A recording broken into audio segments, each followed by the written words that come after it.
Subscribe பண்ணுங்க. அப்படியே பக்கத்துல இருக்க பெல் ஐகானையும் பிரஸ் பண்ணுங்க. இன்று நாம் பார்க்கக்கூடிய ராசி விருச்சக ராசி ஆகும். விருச்சக ராசியினுடைய அதிபதி செவ்வாய் பகவானாகும். விருச்சக ராசியில் அமைந்துள்ள நட்சத்திரங்கள் விஷாகம் நட்சத்திரம் 4ஆம் பாதம், அனுஷம் நட்சத்திரம் 4 பாதங்கள், கேட்டை நட்சத்திரம் 4 பாதங்கள் ஆகிய 9 நட்சத்திர பாதங்களை உள்ளடக்கியது விருச்சக ராசியாகும். விருச்சக ராசிக்காரர்களை பொறுத்தவரை இந்த வருடம் உங்களுக்கு கடந்த 2.5 வருடங்களாக உங்களை அதிகப்படியான உடல் உபாதைகளாலும் மன ரீதியாக அதிகப்படியான தொய்வுகளையும், சிலருக்கு சொத்து சார்ந்த பிரச்சனைகள், தொழில் ரீதியாக பதவி இழப்பு, சம்பள இழப்பு போன்ற அதிகப்படியான சிக்கல்களையும், குறிப்பாக சுயதொழில் ரீதியாக பெரும் பின்னடைவுகளையும் அதிகப்படியான தடுமாற்றங்களையும் தந்து கொண்டிருந்த தடை கிரகமான சனி பகவான் உங்களது 4ஆம் இடமான சுகம், வீடு, வாகனஸ்தானம் என்று சொல்லக்கூடிய இடத்திலிருந்து, அதாவது அர்த்தாஷ்டம ஸ்தானத்திலிருந்து முழுமையாக விலகி உங்களது 5ஆம் இடத்திற்குள் சஞ்சாரம் செய்கிறார். பொதுவாக சனி என்றாலே தொழிலுக்கு காரக கிரகமாகும். அதே போல சனி பகவான் தான் மூட்டிற்கு பாதத்திற்கெல்லாம் அதிபதியாகும். அப்பேற்பட்ட சனி பகவான் உங்களது 4ஆம் இடமான சுகஸ்தானத்தில் இருந்ததினால் இளம் வயதினருக்கு கூட அதிகப்படியான உடல் உபாதைகளை சந்தித்திருப்பீர்கள். குறிப்பாக அடிக்கடி கால்களில் அடிபடுதல், மூட்டு சார்ந்த சில பிரச்சனைகள், மனரீதியாக ஒரு விரக்தியும் ஒரு சோர்வும் உங்களை அதிகமாக வாட்டியிருக்கலாம். அது போன்ற சிக்கல்களை தந்து கொண்டிருந்த சனி பகவான் இனி முற்றாக உங்களது சுகஸ்தானத்தை விட்டு விலகுவது மட்டுமின்றி அவருடைய மிகவும் கொடூர பார்வை என்று சொல்லக்கூடிய 10ஆம் பார்வை உங்களது ஜென்மத்தை விட்டு அகழ்வதும் மிகவும் உன்னதமான விஷயமாகும்.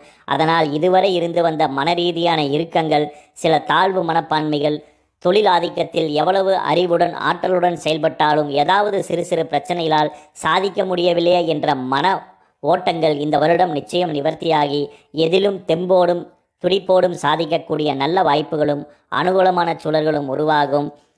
இந்த வருடம் குரு பகவான் உங்களது 8ஆம் இடமான அஷ்டமஸ்தானத்திற்குள் பெயர்ச்சியாகிறாரே, அதனால் அர்த்தாஷ்டம சனியை விட இன்னும் அதிகப்படியான பாதிப்புகளை ஏற்படுத்துமோ என்ற மனரீதியான கவலைகள் உங்களுக்கு இருக்கலாம். ஆனால் 8ஆம் இடத்திற்குள் பெயர்ச்சியாகக்கூடிய குரு பகவான் தான் இருக்கக்கூடிய இடத்தை காட்டிலும் பார்க்கக்கூடிய இடத்திற்கே மிக அதிகமான வலிமைகளை ஏற்படுத்துவார். அந்த வகையில் குரு பகவான் தன்னுடைய 7ஆம் பார்வையாக உங்களது 2ஆம் இடமான குடும்பம், தனஸ்தானத்தை பார்வையிடுவதனால் குடும்பம் ரீதியாக இந்த வருடம் மகிழ்ச்சியும் அன்பும் அதிகரிக்கும். குடும்பத்தில் உங்கள் பேச்சிற்கு மதிப்பும் உயர்வுகளும் உருவாகும். இதுவரை குடும்பத்திற்காக கடுமையாக உழைத்தாலும் தேவையற்ற உடல் உபாதைகளால் அவ்வப்போது மருத்துவம் சார்ந்த செலவினங்கள் ஏற்படுகிறது என்ற எண்ணங்கள் நீங்கி குடும்பத்தில் மருத்துவம் சார்ந்த செலவினங்கள் குறையும். குடும்பத்தில் ஆரோக்கியமும் உற்சாகங்களும் அதிகரிக்கும். அதே போல பொருளாதார ரீதியாக இருந்த இறுக்கமான சூழல்கள் நிவர்த்தியாகி பொருளாதாரத்தில் நல்ல ஏற்றங்களும் வளர்ச்சிகளும் உங்களுக்கு உருவாகும். குறிப்பாக கடந்த 2.5 வருடங்களாக பெற்ற அதிகப்படியான கடன் சுமைகளை அடைக்கக்கூடிய நல்ல வழிகளும் அதற்கேற்ற நல்ல வாய்ப்புகளும் உங்களுக்கு நிச்சயம் உருவாகும். குரு பகவான் தன்னுடைய 9ஆம் பார்வையாக உங்களது 4ஆம் இடமான சுகம், வீடு, வாகனஸ்தானத்தை மிக வலிமையாக பார்ப்பதினால் உங்களிடம் கையில் சிறு தொகை இருந்தாலும் அவற்றை நிலத்திலோ அல்லது வீடிலோ முதலீடு செய்வது மிகவும் சிறப்பாகும். அதாவது ஒரு சுப விரயம் செய்வதற்கு ஏற்ற காலமாகும். அதனால் முடிந்தவரை சிலர் வங்கியில் கடன் பெற்று வீடு கட்டலாமா என்ற எண்ணங்கள் இருந்தால் அதற்கு முயற்சிகளை மேற்கொள்ளலாம். அல்லது சிறு தொகைதான் இருக்கிறது என்றால் உங்களுடைய வீட்டுகளை புனரமைப்பது, ஆல்ட்ரேஷன் செய்வது போன்ற விஷயங்களில் இந்த வருடம் ஈடுபடலாம். அவை உங்களுக்கு நிச்சயம் நல்ல உயர்வுகளை உருவாக்கும். கல்வி பயிலக்கூடிய விருச்சிக ராசிக்கார மாணவ மாணவிகளை பொறுத்தவரை கல்வி ரீதியாக உங்களது வாக்குஸ்தானத்தை குரு பகவான் பார்ப்பது நல்ல விஷயம் என்றாலும் சனி பகவானுடைய 10ஆம் பார்வையும் உங்களது வாக்குஸ்தானத்தின் மேல் பதிவதினால் கல்வி ரீதியாக சற்று உயர்வுகளும் சற்று தாழ்வுகளும் சம அளவில் காணக்கூடிய வாய்ப்புகள் உண்டு. அதாவது கல்வி ரீதியாக ஆர்வத்துடன் படிக்கலாம் என்று நீங்கள் முயற்சிகளை மேற்கொள்ளும் பொழுது சில கவனக்குறைவுகள் உங்களை மறைமாற்றக்கூடிய சந்தர்ப்பங்கள் உண்டு. உதாரணத்திற்கு செல்போன், டிவி போன்ற விஷயங்கள் உங்கள் கவனத்தை திசை திருப்பலாம். அதனால் முடிந்தவரை கல்வியில் சற்று கூடுதல் கவனமேற்று நீங்கள் படிக்கும் பொழுது கடந்த காலங்களில் ஏற்பட்ட தேர்ச்சி விகிதங்கள் குறைவு போன்ற விஷயங்கள் நீங்கி தேர்ச்சியில் நல்ல மதிப்பெண்களும் உயர்வுகளையும் நிச்சயம் பெறலாம்.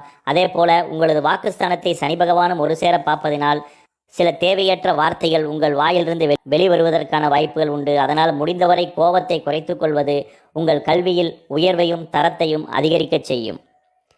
இதுவரை திருமணமாகாத விருச்சிக ராசிக்காரர்களை பொறுத்தவரை 8ஆம் இடத்திற்குள் குரு பகவான் பெயர்ச்சியாகிறாரே, அதனால் திருமண வாய்ப்புகள் தள்ளி போகுமோ என்ற பயப்பட தேவையில்லை.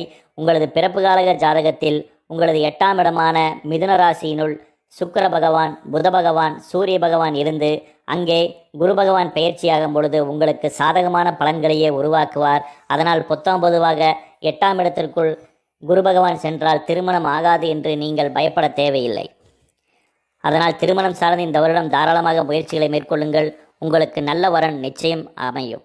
இதுவரை குழந்தை பேர் இல்லாத விருச்சிக ராசிக்காரர்களை பொறுத்தவரை கருமங்களை இயக்கக்கூடியவர் சனி பகவானாகும். அவர் உங்களது அர்த்தாஷ்டம சனியிலிருந்து விலகி உங்களது புத்திரஸ்தானம் என்று சொல்லக்கூடிய 5ஆம் இடத்திற்குள் சஞ்சாரம் செய்வதும், குரு பகவான் உங்களது 8ஆம் இடத்தில் இருந்தாலும் தன்னுடைய சுப பார்வையால் உங்களது குடும்பஸ்தானத்தையும் உங்களது 12ஆம் இடமான அயன சயன சுகஸ்தானத்தையும் ஒரு சேர பார்வையிடுவதனால் இதுவரை குழந்தை பிறப்புக்கு தடையாக இருந்த சில தொந்தரவுகள் அகலும். இந்த வருடம் தாராளமாக குழந்தை பிறப்புக்கான முயற்சிகளை மேற்கொள்ளலாம். அதனால் இந்த வருடம் உடல் ஆரோக்கிய ரீதியாக சிறு சிறு குறைபாடுகள் இருந்தால் மருத்துவரிடம் அணுகி குழந்தை பிறப்புக்கு உண்டான சில தடைகளை நிவர்த்தி செய்யக்கூடிய நல்ல வாய்ப்புகளும் விரைவில் குழந்தை செல்வம் கிட்டக்கூடிய சூழல்களும் உங்களுக்கு உருவாகும். தனியார் தொழில் உத்தியோக ரீதியாக பணிபுரியக்கூடிய விருச்சிக ராசிக்காரர்களை பொறுத்தவரை இந்த வருடம் மிகவும் சுறுசுறுப்புடன் செயலாற்றக்கூடிய வருடமாக இருக்கும்.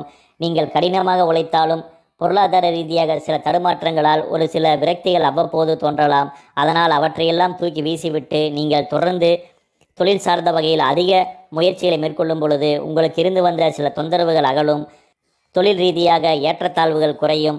உங்கள் கடின உழைப்பிற்கு வருமானங்களும் உயர்வுகளும் நிச்சயம் அதிகரிக்கும் என்று குறிப்பிடலாம்.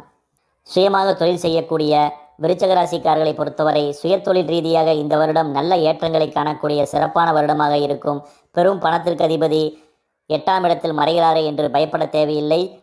அந்த பெரும் பணத்திற்கு அதிபதியான குரு பகவான் உங்களது தனஸ்தானத்தை மிக வலிமையாக பார்ப்பதினால் சுயதொழிலில் ஏற்றங்களையும் வளர்ச்சிகளையும் காணக்கூடிய சிறப்பான வாய்ப்புகள் உங்களுக்கு நிச்சயம் உருவாகும். அதே போல மன ரீதியாக இருந்த வெறுமைகள் நீங்கும். கடந்த காலங்களில் அர்த்தாஷ்டம சனியால் உண்டான சில முக்கிய ஆர்டர்கள் கை நழுவி போயிருக்கலாம். அவையெல்லாம் உங்களுக்கு திரும்ப கிடைக்கக்கூடிய சாதகமான சூழல்களும் நிச்சயம் உருவாகும். விருச்சிக ராசிக்காருடைய உடல்நிலையை பொறுத்தவரை உடல் ஆரோக்கியத்தில் மட்டும் நீங்கள் சற்று கவனத்தை செலுத்துவது அவசியமாகும். ஏனென்றால் உங்களது 8ஆம் இடமான ஆயுள் ஸ்தானத்திற்குள் கொழுப்பிற்கு அதிபதியான குரு பகவான் மறையும் பொழுதும் உங்களது சுகஸ்தானத்தில் மாயாக்காரனான ராகு பகவான் வலிமை பெற்று அமரப்போவதினாலும் முடிந்தவரை வெளிப்பதார்த்த உணவுகளை அறவே தவிர்ப்பது மிகவும் சிறப்பாகும். அதனால் உடல் ஆரோக்கியத்தில் சிறு சிறு பிரச்சனைகள் ஏற்பட்டாலும் அவை பெரிய பாதிப்பில் ஒன்றுமில்லை. அதனால் உடல் ஆரோக்கிய ரீதியாக தேவையற்ற ஹோட்டல் சார்ந்த உணவுகளை தவிர்ப்பதும், குறிப்பாக அசைவ உணவுகளை சற்று இந்த வருடம் தவிர்ப்பது உங்களுக்கு உடல் ஆரோக்கியத்தில் வலிமையை உருவாக்கும். அதே போல கடந்த காலங்களில் மூட்டு சார்ந்த பிரச்சனைகள், பாதம் தொடர்பான சில தொந்தரவுகள் இருந்தவர்களுக்கு அது போன்ற சிக்கல்கள் தீர்வாகும். வயிறு சார்ந்த பிரச்சனைகள் மட்டும் அடிக்கடி உங்களுக்கு ஏற்படக்கூடிய வாய்ப்புகள் உண்டு. அவற்றுக்கு முடிந்தவரை கலப்பட உணவுகளை தவிர்த்தாலே உடல் ஆரோக்கியத்தில் வலிமையடைய செய்யும். பொதுவாக விருச்சிக ராசிக்காரர்களை பொறுத்தவரை இந்த வருடம் நல்ல உயர்வுகள் நிச்சயம் உண்டு. வெளிநாட்டில் தங்கி பணிபுரிகின்றவர்களுக்கு இந்த வருடம் நல்ல ஏற்றங்களும் உயர்வுகளும் உண்டாகும். பணி செய்யக்கூடிய நிறுவனங்களில் இருந்த சில சாதகமற்ற சூழல்கள் மாறி உங்களுக்கு சாதகமாக அமையக்கூடிய வாய்ப்புகளும், புதிய வீடு வாகன சேர்க்கைகள் அமையக்கூடிய பாக்கியங்களும் உண்டாகும். தொழில் செய்யக்கூடிய பெண்களுக்கு தொழில் ரீதியாக இருந்த சில சிக்கல்கள், பண நெருக்கடி சார்ந்த பிரச்சனைகள் இந்த வருடம் தீர்வாகக்கூடிய வாய்ப்புகளும், தொழிலில் நல்ல ஆதிக்கத்துடன் ஸ்திரத்தன்மையுடன் செயலாற்றக்கூடிய நல்ல சூழல்களும் உண்டாகும். அர்த்தாஷ்டம சனியினால் ஏற்பட்ட பெரும் பின்னடைவுகள் படிப்படியாக விலகி உயர்வுகளையும் புதிய நம்பிக்கையும் காணக்கூடிய சிறப்பான வாய்ப்புகள் உண்டு. பொதுவாக அஷ்டமத்தில் குரு வந்தால் வாழ்க்கையை அவ்வளவுதான் என்று பயப்பட தேவையில்லை. குரு பகவானுடைய கடைக்கண் பார்வை உங்களது முக்கிய சுபகிரகங்களை பார்வையிடுவது அற்புதமான விஷயமாகும். அதனால் இதுவரை இருந்து வந்த தளர்ச்சிகள் நீங்கி உயர்வுகளை நீங்கள் நிச்சயம் அடையலாம். இந்த வருடத்திற்கேற்ற சிறந்த பரிகாரமாக ஒவ்வொரு விருச்சிக ராசிக்காரர்களும் உங்கள் வீட்டருகில் உள்ள சிவபெருமான் ஆலயத்திற்கு தவறாது திங்கட்கிழமை நாளென்று அவசியம் சென்று உங்களது ஜென்ம நட்சத்திரத்திற்கு அர்ச்சனை செய்து திருக்கோவிலில் 15 நிமிடம் மௌனமாக கண்மூடி அமர்ந்து உங்கள் வேண்டுதல் பிரார்த்தனை அனைத்தையும் இறைவனிடம் சமர்ப்பிக்கலாம். உங்களுக்கு நல்ல உயர்வுகளும் முன்னேற்றங்களும் நிச்சயம் உருவாகும். நன்றி, வணக்கம். மேலும் தகவலுக்கு எங்கள் சேனலை மறக்காமல் சப்ஸ்கிரைப் பண்ணுங்கள். நன்றி.